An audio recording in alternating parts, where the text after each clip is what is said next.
I've treated thousands of burns in the emergency room, but I never thought the one to burn me would be my own daughter.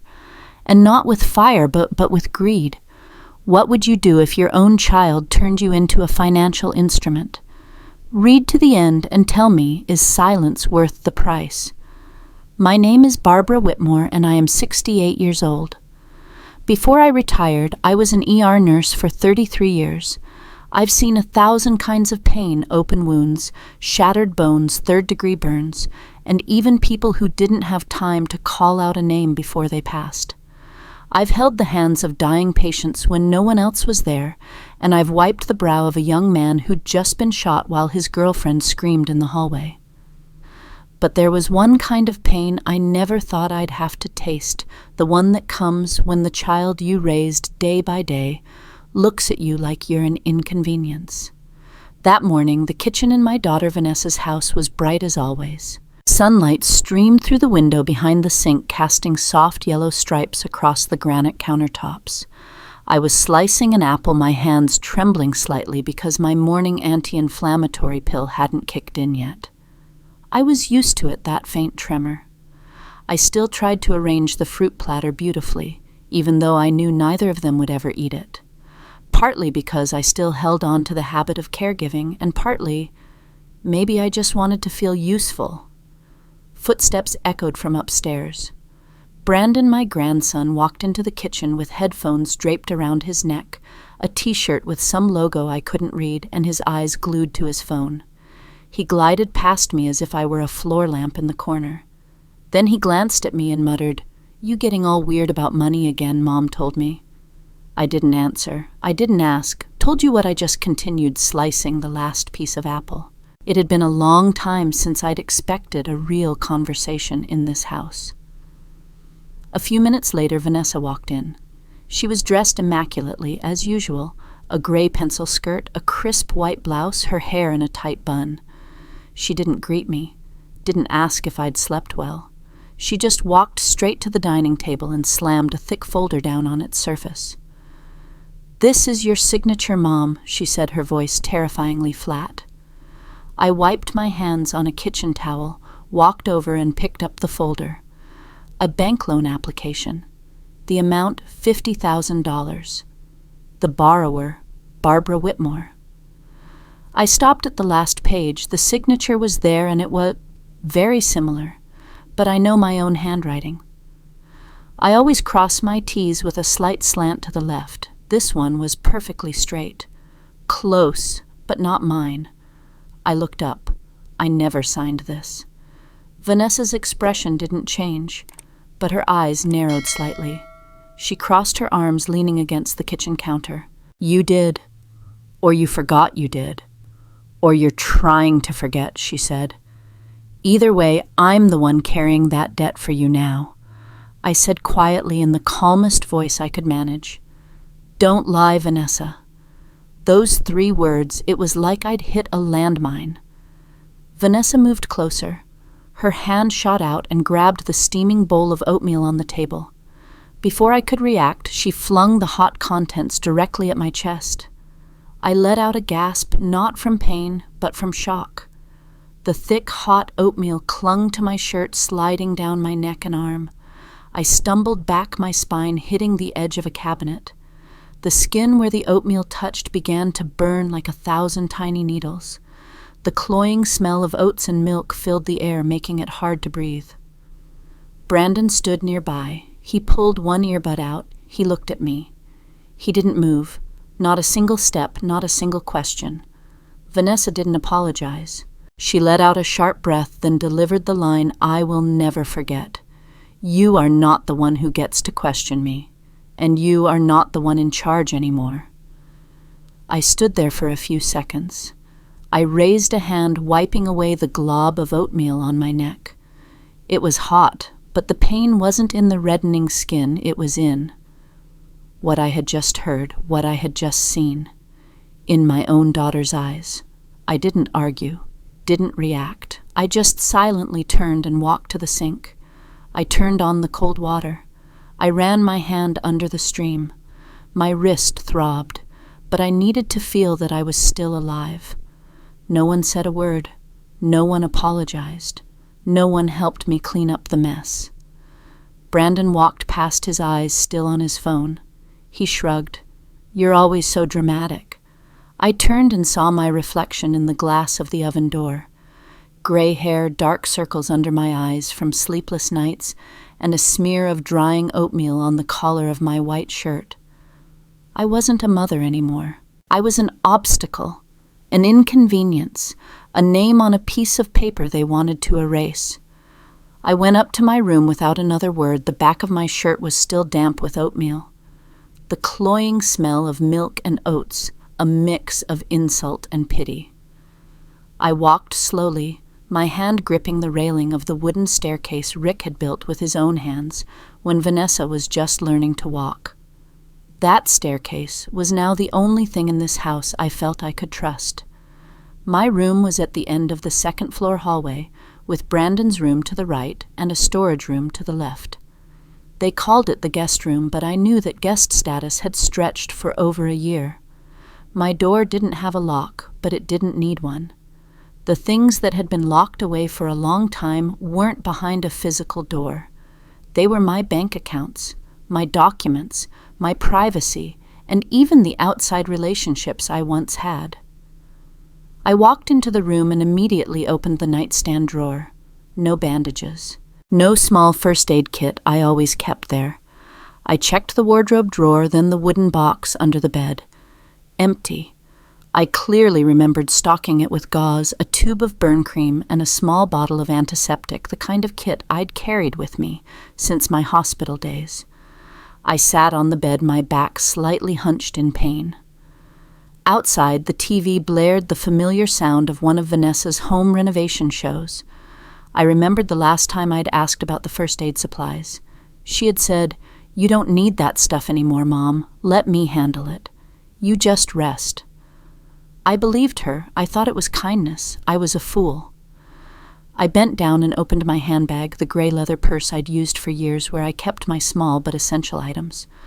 My wallet, insurance cards, bank cards, and sometimes a mint in case my blood sugar dropped. I opened the main compartment. Empty. The side pocket was empty too. No wallet. Not a single coin. I even checked the small hidden pocket at the bottom where I used to hide a quarter folded in an old receipt gone. I sat motionless for a moment. A series of disconnected memories began to click into place like silent puzzle pieces. 3 months ago, Vanessa had said, "Let me hold your wallet, Mom. It's easier for me to pay for things. Your hip is still bad. You shouldn't be carrying heavy things." I didn't think anything of it. I had just had hip surgery and was still on crutches. I was relieved not to have to worry about paperwork, to just rest. Then there were the taxes. I had always filed my own taxes more meticulously than most. But this year, Vanessa said, "I'll do them for you. You don't understand all this new online stuff." Again I nodded. I felt I wasn't as sharp as I used to be, and she was my daughter, the one I'd delivered without an epidural because the hospital was overflowing. Brandon had once used my card to buy a new keyboard. He grinned and said, "It's not like you ever use it." I could only sigh. I quietly stood up and opened the third drawer of the dresser where I kept my old brown leather notebook, the one I used for grocery lists before I retired. I pulled it out. A thin layer of dust coated its spine.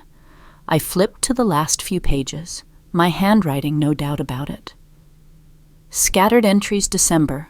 Bought heart medication transaction $72, but bank shows $300 charge. Brandon took Amazon card. $189 order, didn't ask Netflix. Strange profile named Beezy. Who PayPal withdrawal 40 at 3 to 14 a.m. I was asleep by 9 p.m. I remembered why I'd written those things down. Not because I was suspicious, but because something felt off. But I didn't dare say anything. I was afraid I was wrong. I was afraid of ruining the peace. I had believed that when I grew weaker, my family would be my support. It turned out that my weakness itself was the signal for them to start making plans on my behalf. I sat on the edge of the bed and opened my phone. The banking app was gone. Vanessa had helped me delete it to avoid confusion. I clutched the small notebook to my chest. The anger was gone. It was replaced by a familiar emptiness that was seeping into my bones. Something had changed. It wasn't the money. It wasn't the cards. It was the way they looked at me like an untapped asset. I used to be a mother, the one who held this family together with every meal cooked every late night spent by Vanessa's side when she had a fever as a child. What was I now? I was a line of credit to be exploited. I sat on the bed for a long time after closing the notebook. No tears, no trembling, no panic. Just a strange, profound silence, as if I'd just walked through a door without realizing its hinges were broken. I opened the small drawer of my nightstand and pulled out my old phone. The screen had a hairline crack running diagonally across it like a crow's foot. I hadn't replaced it because I no longer had anyone to text as much as I used to. I went to my contacts. There weren't many names. All old acquaintances. Most had either changed their numbers or their roles in my life. I stopped at one name, Walter Beckett. The number was still saved from 7 years ago. The last time we'd spoken was after Rick's funeral. He was our old neighbor, our family's lawyer. He had also been my husband's friend. I wasn't sure if he still lived at the old address, but I pressed the call button, just to hear a familiar voice. The phone rang twice. Barbara. I exhaled like I'd just been pulled from underwater. I'm sorry to call so suddenly. Are you okay? That question, so simple, took me a few seconds to answer.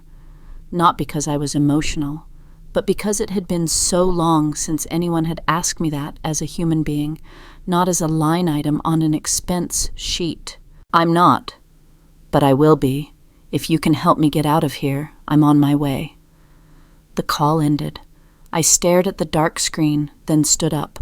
My hips still ached, and the spot from the morning's oatmeal still stung faintly under my cotton undershirt. But I didn't care. I was leaving, and this time I wasn't giving notice. I took the small suitcase from the closet, the one I'd kept from my last trip with Rick to Portland. It was dusty but not torn. I opened my wardrobe and folded a few sets of clothes, 2 cardigans, a few cotton pajamas, and a shawl Rick had given me for Christmas. I went to the corner of the vanity and picked up our wedding photo, an old picture me in a long-sleeved white dress, Rick standing beside me, smiling so wide his eyes crinkled. I took the photo out of the frame and put it in the suitcase. I added the Bible Rick had left behind, the one I'd tucked under my pillow for 20 years. Not because I was devout, but because it held a few slips of paper where he'd written reminders for me to take care of myself. I was zipping the suitcase when I heard footsteps outside. Brandon was leaning against the doorframe holding his phone.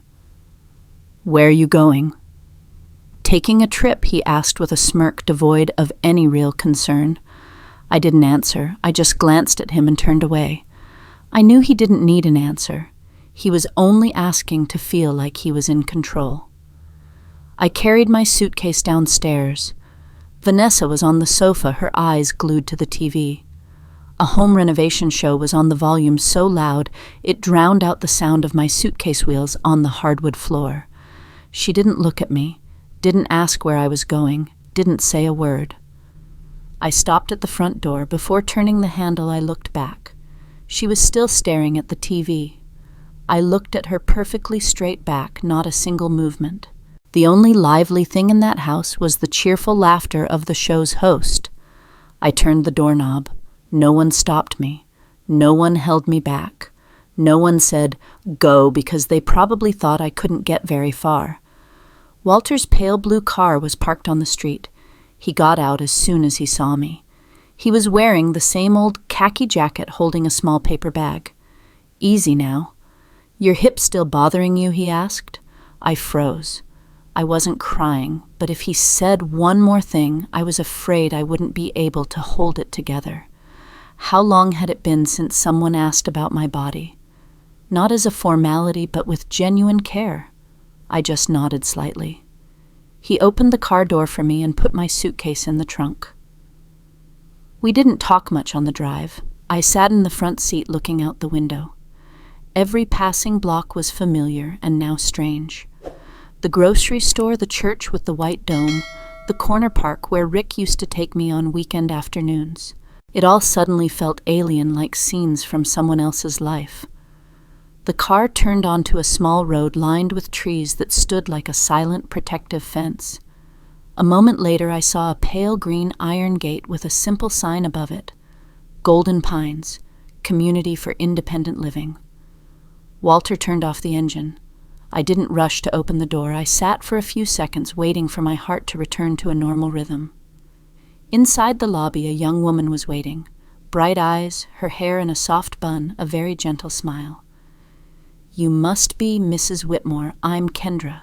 Can I get you some tea, ginger, or mint?" I couldn't speak right away. I felt a mix of emotion and shame. Not for my situation, but for waiting so long to walk out of a place that was no longer a home. I chose mint.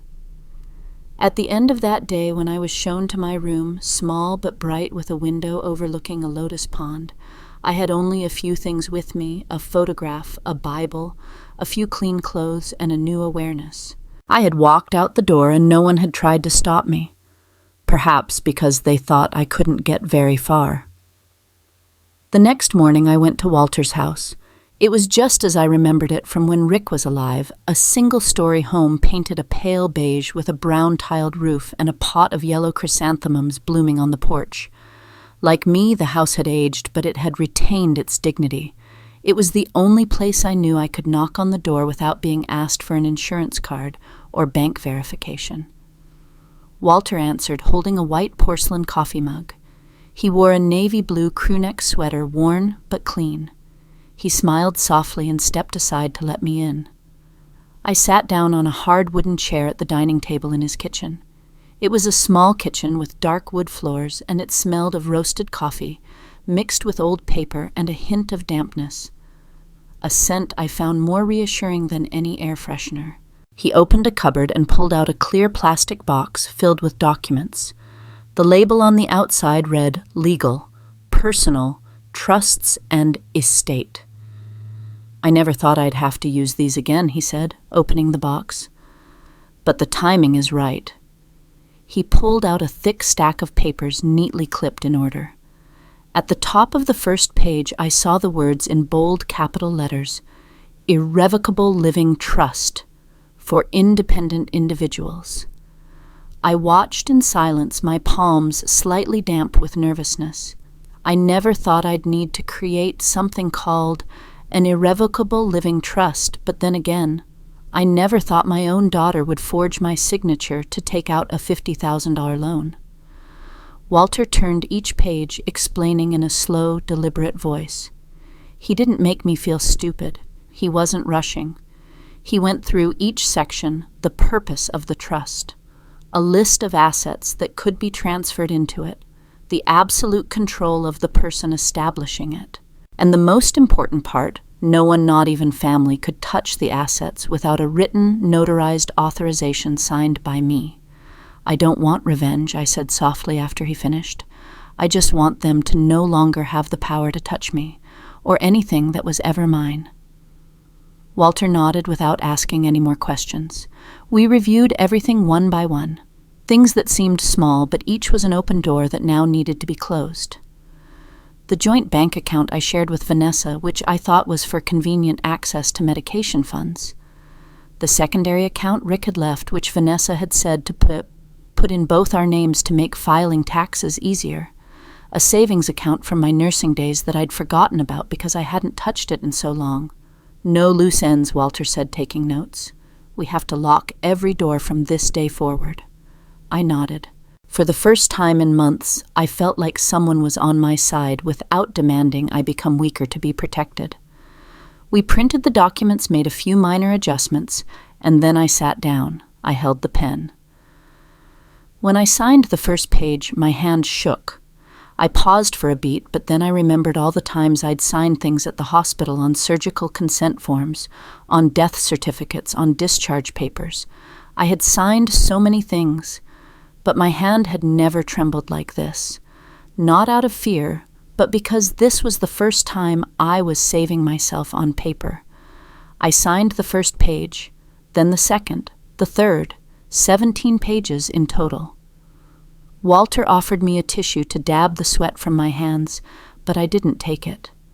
I wanted to feel the coldness of the paper and ink to remember this wasn't a dream. He folded the file, placed it in a hardcover binder with a string tie. I felt not stronger. But something inside me had been restored, a feeling that hadn't returned in a very long time. Control.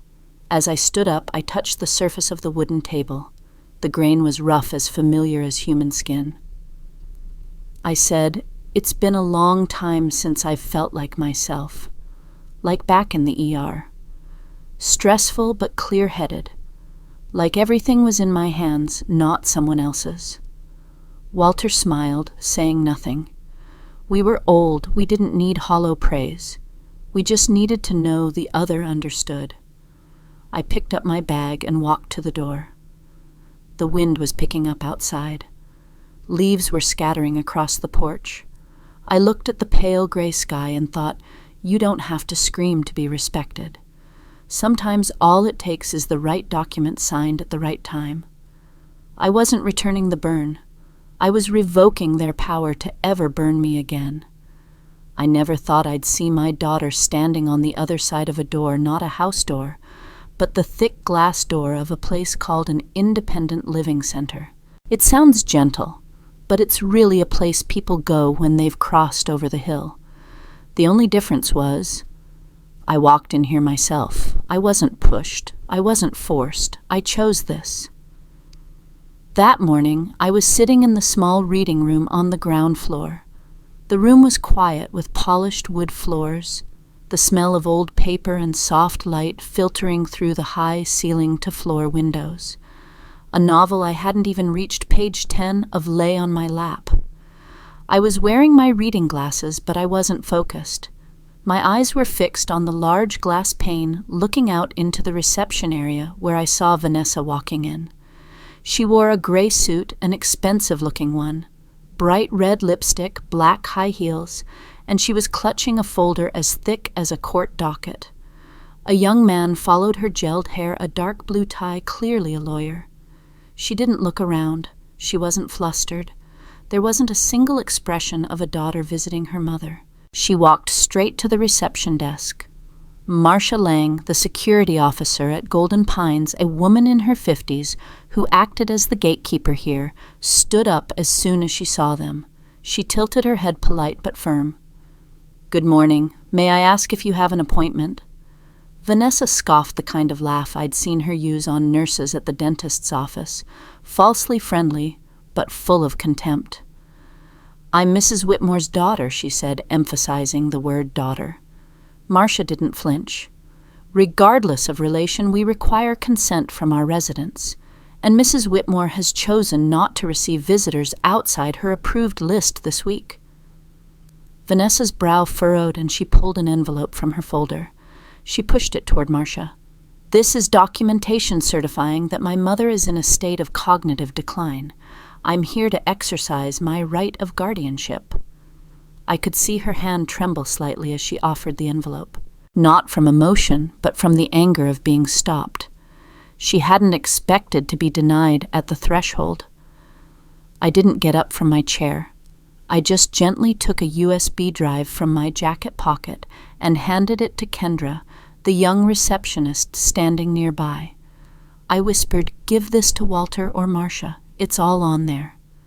Kendra nodded and left the room. I didn't need a confrontation. I had already prepared.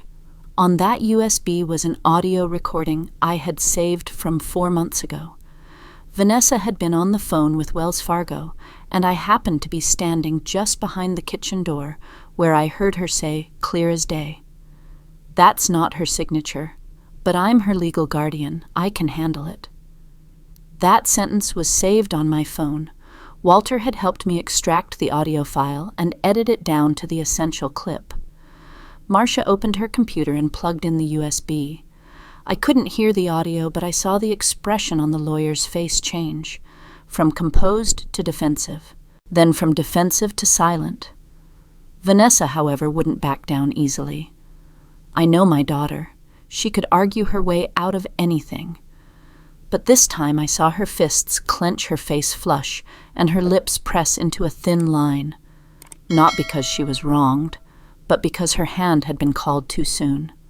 Neither of them was allowed another step inside. Marcia said something softly but definitively.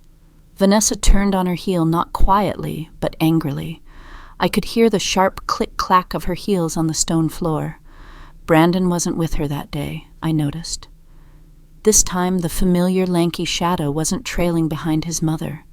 There was no avoidant gaze. Maybe, just maybe, he was starting to see that something was wrong. I didn't feel victorious. I didn't feel smug. I didn't want to scream. I knew it. I just felt empty. I watched Vanessa walk out, her curly hair still tied back in a neat CEO-like bun. But to me, she was still the little girl who was afraid of the dark, who used to crawl into my bed at 3 a.m. because she'd had a nightmare about being abandoned.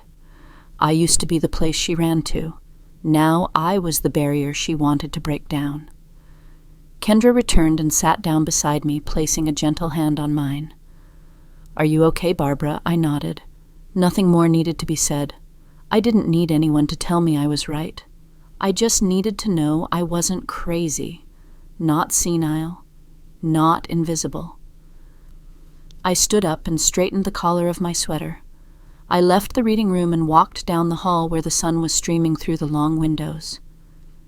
Someone once said, "Home is the place where when you have to go there, they have to take you in."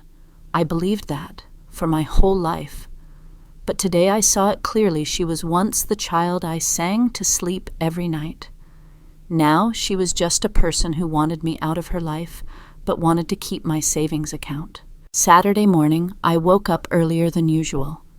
The sun wasn't fully up, but I'd grown accustomed to this restless sleep schedule since leaving Vanessa's house. At my age, you don't sleep deeply anymore, especially when your mind is still trying to sort through the wreckage. I put on my cardigan, made a cup of mint tea, and opened my door, planning to take a walk around the back garden. But something was lying on the floor just outside my room. A cream-colored envelope with a pale blue border, no return address, no stamp clearly hand-delivered. On the front it said, "Mom," in a familiar rounded script. I stood still for a moment. Kendra, the morning receptionist, was walking by. She saw me holding the letter and asked, "Would you like me to open that for you? It doesn't exactly look friendly." I shook my head with a faint smile. "Thank you, dear, but I can handle it." I took the letter into my room. Setting my tea down, I opened a drawer and pulled out a pair of pale blue medical gloves, a habit I'd kept from my hip surgery last year. It was partly to stay calm, and partly because I knew that if I needed to give anything to Walter later, I'd have untainted evidence. I opened the envelope with a pair of scissors, slicing a clean edge. Inside was a handwritten letter on heavy ivory-colored paper that smelled faintly of perfume, the same scent Vanessa wore every morning. I read it slowly. "Mom, I know I'm not perfect. I know I've hurt you, and maybe I was a little hot-headed, but I was only trying to protect our family. You've lived long enough to know how cruel the world is. Do you really think those people at Golden Pines care about you? They just want your monthly check. You can still come home, it's not too late. But if you continue this attack, if you choose to trust people like Walter over your own daughter, then I will have to use the power I have to keep everything from falling apart. Family or the courts, your choice." I exhaled a long, slow breath. My heart didn't race. Not anymore. I took out the rest of the contents from the envelope. There were 3 attachments. 1, a photocopy of a property transfer deed for the house with a signature at the bottom. It looked 98% like mine, but the cross on the T was perfectly straight, not slanted like I always wrote it. I knew for a fact I had never signed this. Never. 2, a certificate confirming a diagnosis of irreversible cognitive decline, stamped with the name of a Dr. Ethan Langford, M.D. I remembered that name. An old classmate of Vanessa's from medical school. I'd cooked dinner for him once when he came over to study. 3, a small handwritten note with a single line. Don't make yourself a headline. I'm still giving you a choice. I didn't feel anger, I didn't feel shame, and I didn't feel fear. I felt clarity on what Vanessa was doing, clarity on the narrative she was trying to build one, where I was the frail, senile character, so she could step in as the one taking responsibility, protecting her mother from herself. I stood up and turned on my desk lamp. I carefully used my phone to photograph every page, front and back, the envelope too. I placed everything into a plastic document sleeve and sealed it. I wrote on the label "Letter from Vanessa, Saturday week 2. I called Walter. He answered on the first ring. I have something for you, I said. We need to have the signature looked at, and maybe bring in a handwriting expert. He didn't ask many questions. He just said, I'll be there in 10 minutes. When Walter arrived, I was already waiting in the common tea room with the document sleeve. He sat down across from me.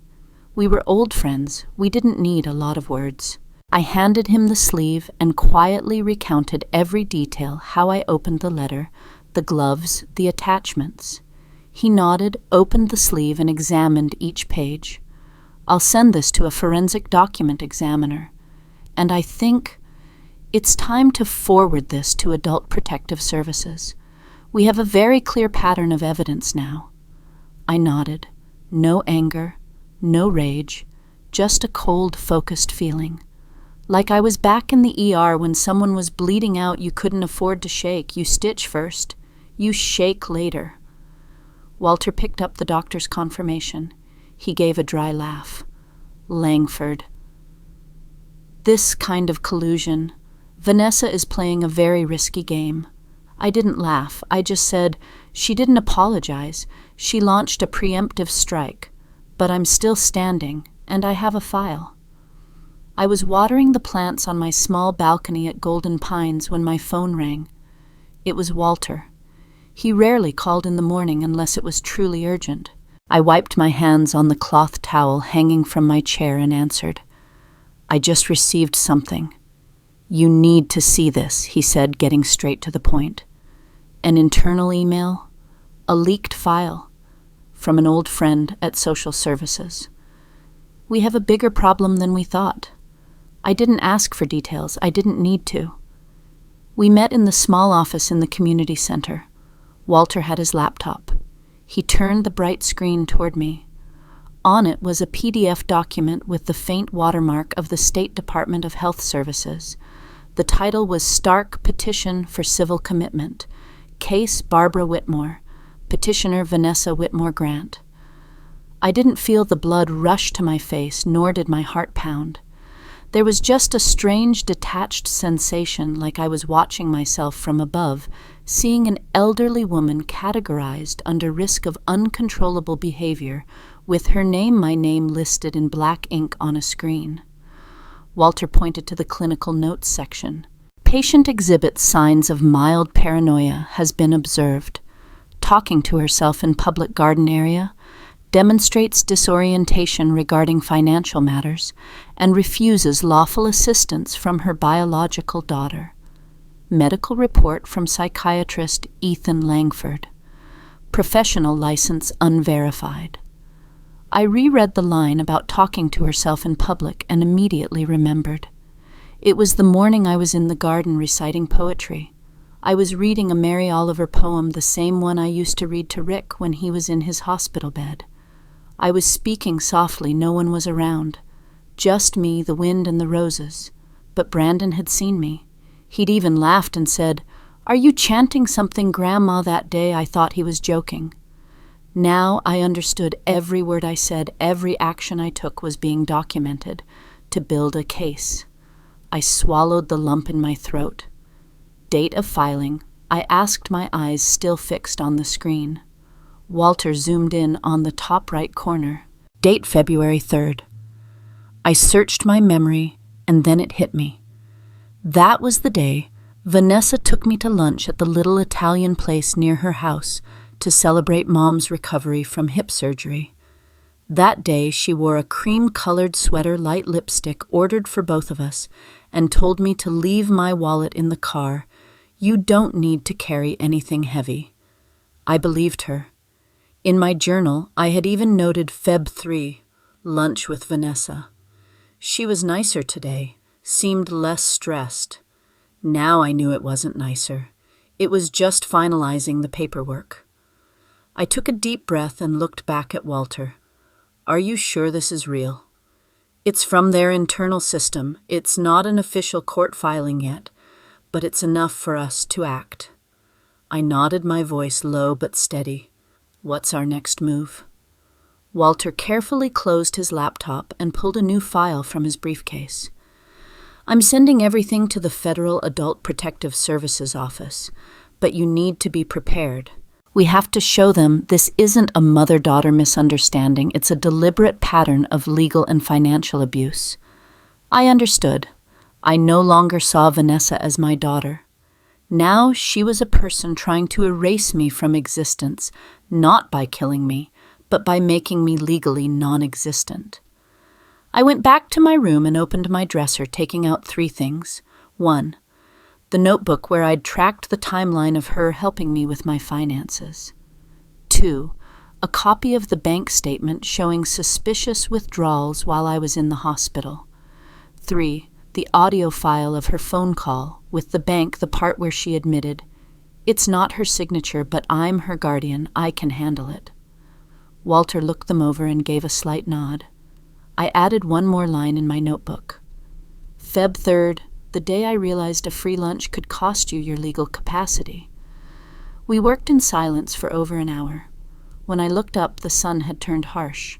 The bright rays slanted through the window, making everything in the room seem clearer. As clear as the way Vanessa used to stand in the living room, smiling as she told me, "I just want to take care of you, Mom." Back then I believed her. I truly did. But now, looking at the commitment petition, the forged signature, and the psychiatric evaluation from a doctor who didn't seem to exist in the medical system, I knew one thing for sure. I used to think my daughter just wanted control. Now I knew she wanted to replace me. I've never liked Fridays. After Rick passed, weekends just made the emptiness feel bigger. The sense that everyone had a place to go, a full dinner table to gather around, while I was an extra chair in a world that was setting the table without me. But that day, I wasn't thinking about the day of the week. I was just sitting quietly in the Golden Pines library with Elaine Morris.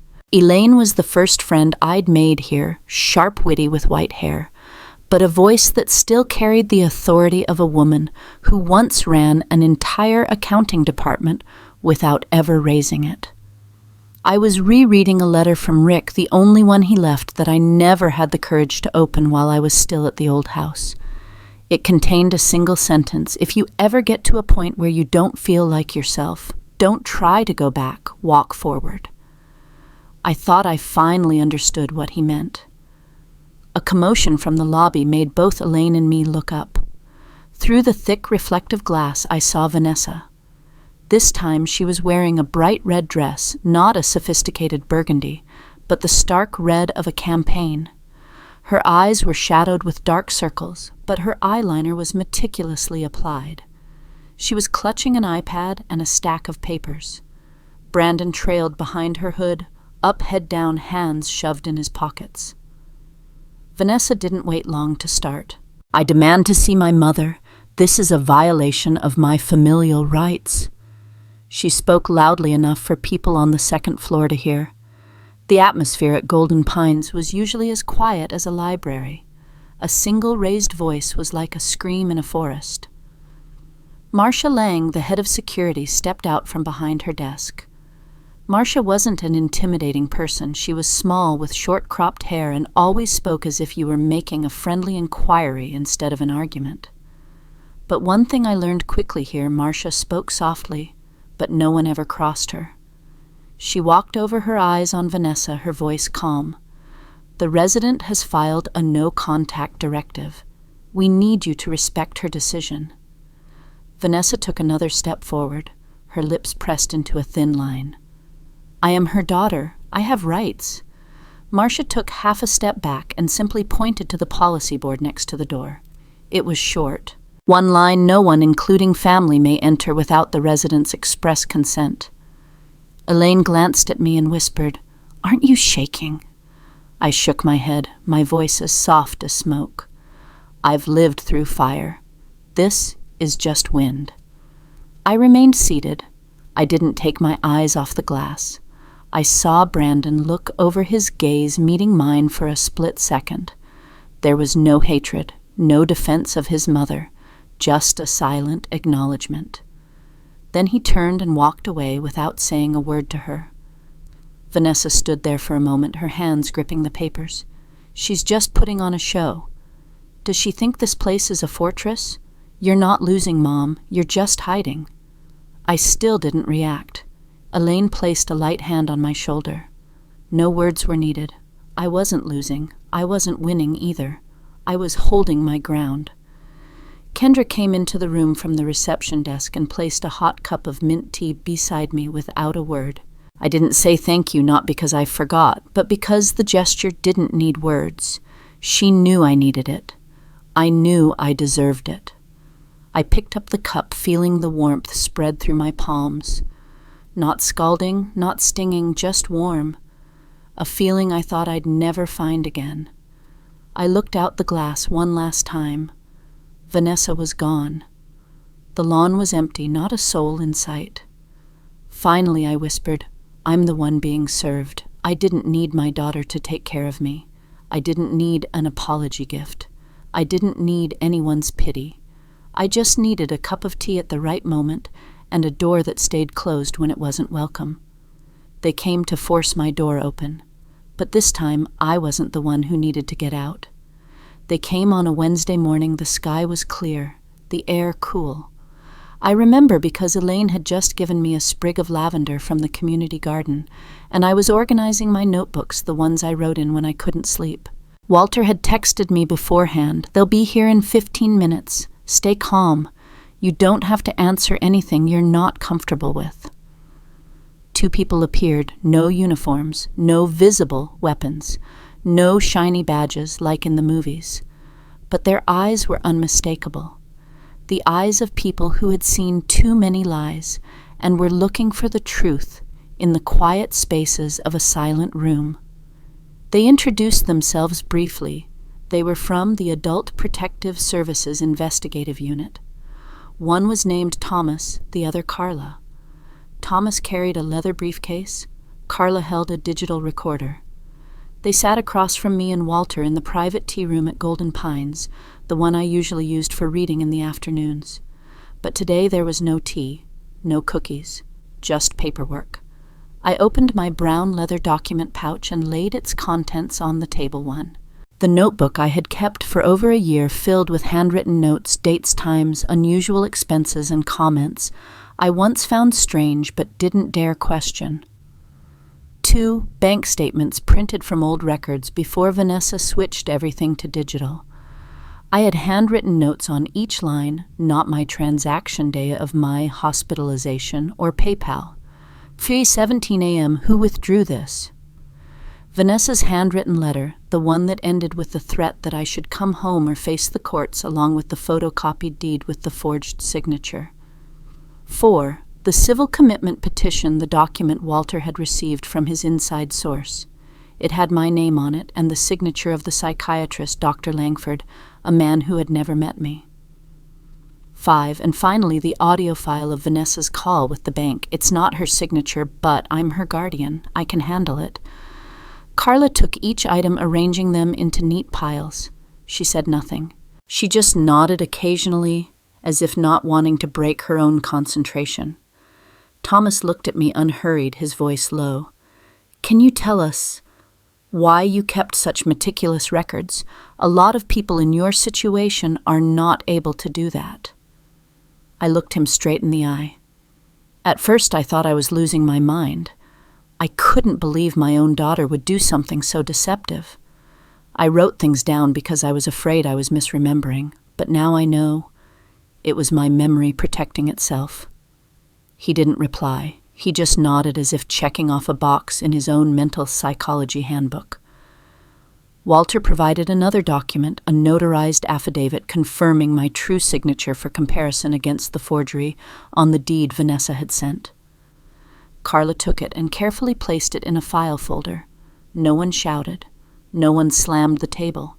No one asked me if I was angry. There were no tears. But there was a moment when Carla said, almost in a whisper, "You're not the first, ma'am, but you are the first to have all the evidence ready like this." I was silent, not happy, not hurt, but a small voice in my head whispered I wasn't imagining it. I was right to be suspicious. The meeting ended after about an hour. Before leaving, Thomas looked at me and said, "We'll be in touch soon, and we may need a formal deposition." Walter nodded on my behalf. He had expected that. I remained still. The feeling wasn't relief. It was like finally setting down a heavy stone after carrying it on my back for so long. I hadn't realized how much it had bent me over. 2 weeks later, Walter called me. "We have official news," he said. "Vanessa and Brandon were under criminal investigation. 3 charges: 1, financial elder abuse; 2, forgery of legal documents; 3, attempted fraudulent guardianship. There were no handcuffs, no police knocking on the door in the middle of the night. But there was paperwork. There was a case file. There was the law making its judgment." I looked at the copy of the investigation notice he emailed me. My daughter's full name was on the first line. Next to it was a case number, long and cold. Brandon was listed too for using my credit card for online purchases while I was in the hospital. I didn't feel vindicated. I didn't feel like I had won. I just sat with myself, opened my notebook, and wrote one last line at the bottom. I didn't need to win. I needed the truth to be heard in the language of the law. And today, that voice had finally spoken. I wasn't expecting any visitors that afternoon. Golden Pines was as quiet as ever, the sound of soft footsteps, the gentle click of closing doors, and the wind rustling through the trees in the central garden like an unwritten melody. I had learned to live in the quiet, not loneliness, but intentional silence. I was making tea when I heard a knock on my door, 3 soft, slow taps. Not urgent, not anxious. I opened it and saw Brandon. No hoodie, no headphones around his neck. Instead, he wore a simple button-down shirt, slightly faded jeans, and held a brown paper bag. He stood up straight, his gaze not avoidant like the last time I'd seen him in the lobby, the day Vanessa caused a scene. "Can I come in for a minute?" he asked, his voice quiet. I didn't say anything. I just stepped aside to let him in. He entered and looked around the small room I now called home. It wasn't luxurious, but it was warm. We sat down at the small tea table. I poured more hot water into the teapot, not needing to ask what Brandon wanted. I remembered he used to only drink mint tea because it's not bitter like the other kinds. He handed me the paper bag. Inside was a slightly wrinkled piece of paper. On it was a pencil drawing a landscape of the backyard at the old house, with me sitting on the wooden bench, my hair in a bun, holding a notebook. I found it in an old sketchbook, he said, not looking at me directly. "You taught me how to draw that corner, remember?" I nodded. "I'm not here to ask for anything," Brandon continued. "I just wanted to say, I get it now. At least, I think I'm starting to." I looked at him for a long moment. No smile, no tears. I just poured more tea into his cup. "You don't need to apologize," I said, my voice as light as the steam rising from the cup. "But don't let yourself become someone who fakes gratitude like your mother." He nodded, not quickly this time. I saw something shift in his eyes, not a Hollywood scripted repentance, but a quiet awakening, the kind that comes from standing outside the silence long enough to understand it doesn't mean weakness. "And your father," I asked, not to pry, but because I genuinely wanted to know who had been standing on the sidelines all these years. Brandon let out a breath. "He's not involved. He checked out from the beginning. He texted Mom at first, but after everything came out, he went silent. I guess it's easier for him to be an outsider. I wasn't surprised. People think the one who hurts you is the one who acts. But sometimes the person who hurts you the most is the one who stands by and says, "It's not my problem." Brandon stood up after about 20 minutes. He didn't say "I'll be back" or offer a cliché apology. He just bowed his head slightly, placed his hand on the drawing, and left it on the table, a fitting and respectful offering. After he left, I sat for a while. I took an old piece of scrap paper from my drawer, the kind I used for grocery lists, and wrote a single line. Sometimes the most dangerous person isn't the one who hurts you, it's the one who watches and says it's not their business. That evening, I didn't turn on the lights as early as I usually did. I let the last of the daylight fill the room, casting a glow on the drawing Brandon had left behind. I didn't feel sad. I didn't feel comforted either. I just felt at peace. Not because Brandon came back, not because I was proven right, but because I no longer needed that validation to know who I was. I took out my journal and wrote the last entry for the day I don't forgive, but I am letting others start over outside of my life. Then I closed the book. I poured more hot water. I sat and watched the steam rise. My silence was no longer about endurance. It was a closed case, and I was the one holding the key. If you've read this far, I think you might be like me, or you once were, or you know someone who is. A mother, a grandmother, a woman who has lived more than half her life believing that enough love is a form of natural insurance. That if you are kind, if you sacrifice for your children, if you keep the peace and ask for nothing, you will never be betrayed. I used to believe that, until I realized that some wounds don't come from strangers. They come from the very people who once sat on your lap as children, who called you mommy, with a lisp and fake tears. Then they grow up and they start saying things like, "You just rest, Mom, let me handle it," or "You don't need to worry about a thing." And you think it's love. But not all help is for you. Some things wear the mask of responsibility, but are in fact an occupation. It's how people clear you out of their lives step by step, document by document, phrase by phrase, until you can no longer make a single decision for yourself. I'm not writing this story to complain or to demand justice for myself. I'm writing it because I know there are so many women over 55 living in homes they believe are their sanctuary, but which have become an invisible cage. Maybe your finances are being managed by your children. Maybe your name is being used to help you out while your freedom is stripped away. Maybe you're living in a small room at the end of the hall listening to the TV blare while no one asks if you're tired today. I want you to know you are not alone. You are not confused. You are not weak. You just need one person to believe you. One voice, one file folder, one door that opens in the opposite direction.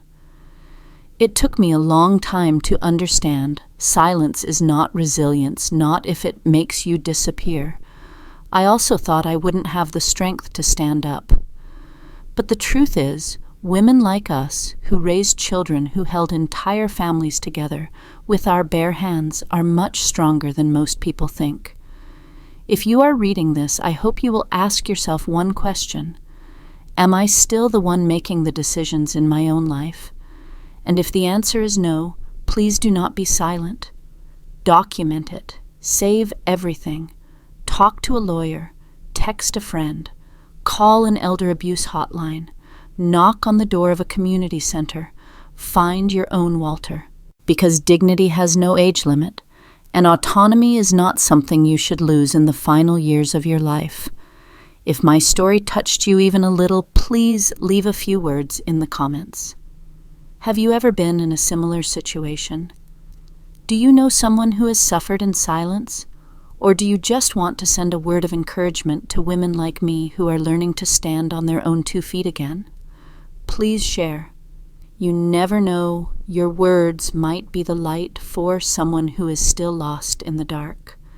Thank you for listening, and if you needed a reminder today, this is it. You are still valuable, even if no one says it, and your voice can still change the rest of your life.